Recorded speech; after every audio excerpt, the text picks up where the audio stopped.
தமிழ்நாட்டினுடைய முதலமைச்சர் மாண்புமிகு தளபதி அவர்கள் சிறுபான்மை மக்களுடைய காவலராக டெல்லியில் இருப்பவர்கள் சிறுபான்மை மக்களுக்கு ஒரு சிறு அநீதி செய்கிறார்கள் என்றாலும் கூட முதல் நபராக முதல் குரலாக நம்முடைய சிறுபான்மை மக்களுக்கு துணையாக இருப்பவர் நம்முடைய முதலமைச்சர் மாண்புமிகு தளபதி அவர்கள். எந்த சூழ்நிலையிலும் தான் எடுத்திருக்கக்கூடிய கொள்கையில் முத்தமிழறிஞர் டாக்டர் கலைஞர் அவருடைய வழியில் தன்னுடைய கொள்கை என்பது எந்த சூழலையும் விட்டுக் கொடுக்காமல் மக்களை பாதுகாக்கின்ற முதலமைச்சராக மாண்புமிகு தளபதி அவர்கள் நல்லரசை நடத்தி கொண்டிருக்கிறார்கள். அதனால தான் சில பேர்த்துக்கு அங்கே வயிற்றெரிச்சல் வருது, என்னெல்லாம் பேச முடியுமோ எல்லாமே பேசி பார்க்குறாங்க.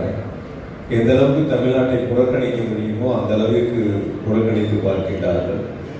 எந்த அளவுக்கு தமிழ்நாட்டிற்கு துரோகம் செய்ய முடியுமோ அந்த அளவிற்கு துரோகத்தை செய்கிறார்கள். தமிழ்நாட்டிற்கு வழங்க வேண்டிய நிதிகளை வழங்க மறுக்கின்றார்கள். நம்முடைய உரிமையை கடந்த காலங்களில் தொடர்ந்து பறித்துக் கொண்டிருந்தார்கள்.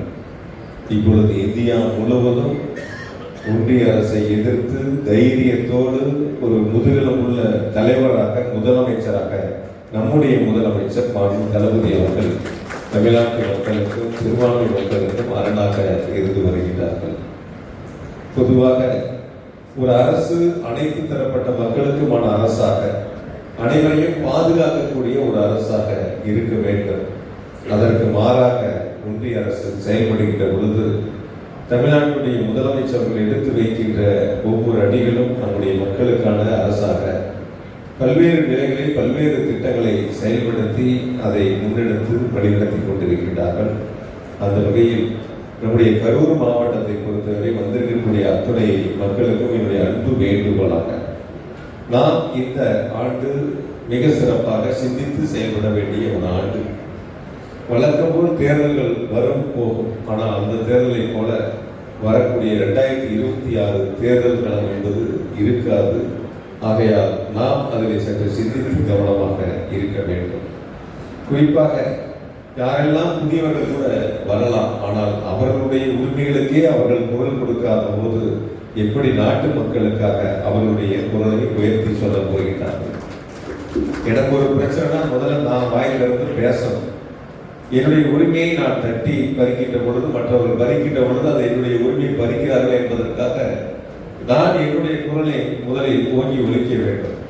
அதற்கு மாறாக மௌனமாக அமைதியாக இருந்து கொள்வது என்பது இனி வரக்கூடிய காலங்களில் எப்படி ஒரு மக்களுக்கான குரலாக அவர்களால் வழங்கிட முடியும்?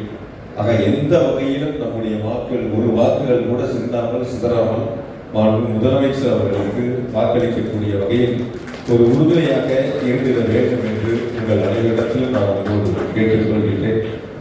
இங்கு பேசுகின்ற பொழுது நம்முடைய நிர்வாகிகள் சொன்னார்கள், பொதுவாக நம்முடைய பணிகள் என்று சொன்னால் அனைவரையும் ஒரு சேர பார்த்து மாவட்டத்தை பொறுத்தவரை எந்த பள்ளிவாசலுடைய பணிகளாக இருந்தாலும் நிச்சயம் எங்களிடத்தில் சொல்லுகின்ற பொழுது அதற்கு உறுதுணையாக இருப்போம் என்பதை மட்டும் இந்த நேரத்தில் நான் உங்களோடு தெரிவித்துக் கொள்கின்றேன். இந்த நோன்பு திறக்கின்ற நிகழ்ச்சிக்கு வருவதற்கு முன்பாக ஒரு நிகழ்ச்சியில் நாங்கள் கலந்து கொண்டு வந்தோம். அப்போ எங்களோட டாக்டர்லாம் இருந்தார். குறிப்பாக ஏறத்தாழ 35 ஆண்டுகள் நம்முடைய குளத்துப்பாளையம் ஜாமியா நகரில் தார் சாலைகளும் வடிகால் வசதிகளும் அமைக்கப்பட்டு 35 ஆண்டுகள் ஆகிவிட்டன. தொடர்ந்து அவருடைய கோரிக்கையை நிறைவேற்ற முடியாத சூழலெல்லாம் மாற்றி இன்று ஏறத்தாழ 1,30,00,000 ரூபாய் மதிப்பீட்டில் தார் சாலைகள் மற்றும் சாலைகளுடைய பணிகளை தொடங்கி வைத்துவிட்டு இங்கே வருகை தந்திருக்கின்றோம். ஆக என்ன தேவை என்பதை பார்த்து செய்யக்கூடிய அரசாக திராவிட மாடல் அரசை முதலமைச்சர்கள் வழிநடத்தி கொண்டிருக்கின்றார்கள். இங்கே வந்திருக்கக்கூடிய ஜமாத்தை சார்ந்திருக்கக்கூடிய நிர்வாகிகளுக்கு நான் தைரியமாக சொல்வது, இதுவரை சுதந்திரம் பெற்ற காலம் முதல் இல்லாத அளவிற்கு நம்முடைய கரூர் மாவட்டத்திற்கு 5 ஆண்டுகளில் 5000 கோடி அளவிற்கான வளர்ச்சி திட்டங்களை முதலமைச்சர்கள் வழங்கியிருக்கிறார்கள். வளர்ச்சி திட்டம் என்று சொன்னால் அடிப்படை கட்டமைப்புகளை மேம்படுத்தக்கூடிய பணிகளுக்காக நிதிகளை அந்த திட்டத்திற்காக முதலமைச்சர்கள் வழங்கியிருக்கிறார்கள்.